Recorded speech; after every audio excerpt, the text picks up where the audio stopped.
அனைவரும் எதிர்பார்த்த கூட்டணி அமையும் என்றும் 26 தேர்தலில் தமிழகத்தில் தேசிய ஜனநாயக கூட்டணி கட்சி தலைவராக இருக்கும் எடப்பாடி முதலமைச்சராக பதவியேற்பது உறுதி என்றும் அதிமுக முன்னாள் அமைச்சர் விஜயபாஸ்கர் தெரிவித்துள்ளார்.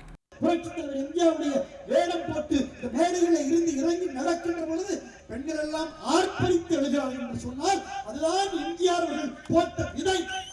இந்த விதை வீரியமிக்க விதை.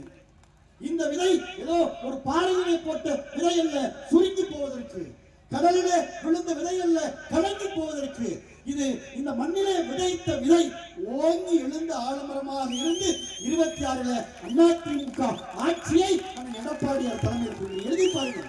இன்னைக்கு பூத் கமிட்டியை போடுறோம், இன்னைக்கு போட்டாவை ஒட்டுறோம், வீடு விழா போறோம், வாக்கு கேட்கிறோம், தேர்தலுக்காக நாம் திட்டமிடுகின்றோம், தேர்தலுக்காக நம்மை தயார் செய்கின்றோம். அந்த அணி இந்த அணி போங்க, அங்க போங்க, இங்க போங்க. நீங்க இதே ராயமலை தொகுதியில விஜயபாஸ்கர் 3 முறை ஜெயித்து விட்டார், இங்கே 4 முறை ஜெயித்து விட்டார் என்று எல்லோரும் கதறுகிறார்கள். நாங்கள் ஏற்றுக்கொண்ட இயக்கம் எப்படிப்பட்ட இயக்கம் தெரியுமா?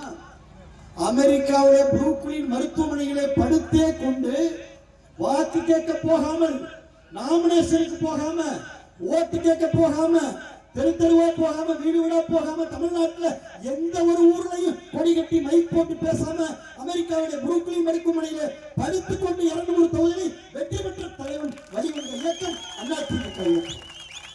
பதறவே வேண்டியதில்லை, கவலைப்படவே வேண்டியதில்லை. 23ஆம் தேதி 3 நாள்ல ஒரு மகத்தான கூட்டணியை பாரத பிரதமர் நரேந்திர மோடியுடைய தலைமையில மேடைகளை பார்க்கிறீர்கள். எல்லோரும் எதிர்பார்த்த கூட்டணி என்று எடப்பாடியார் சொன்னார். நீங்கள் எல்லோரும் எதிர்பார்த்த கூட்டணி எது நடக்க வேண்டும் என்று நீங்கள் நினைத்தீர்களோ அவர்கள் எல்லாம் 23ஆம் தேதி பாரத பிரதமர் நரேந்திர மோடி அவர்களோடு மரியாதைக்குரிய இந்த தமிழகத்துடைய என்டிஏ தலைவர் அண்ணன் எடப்பாடியார் தலைமையில எல்லோரும் அணிவகுக்க இருக்கிறார்கள்.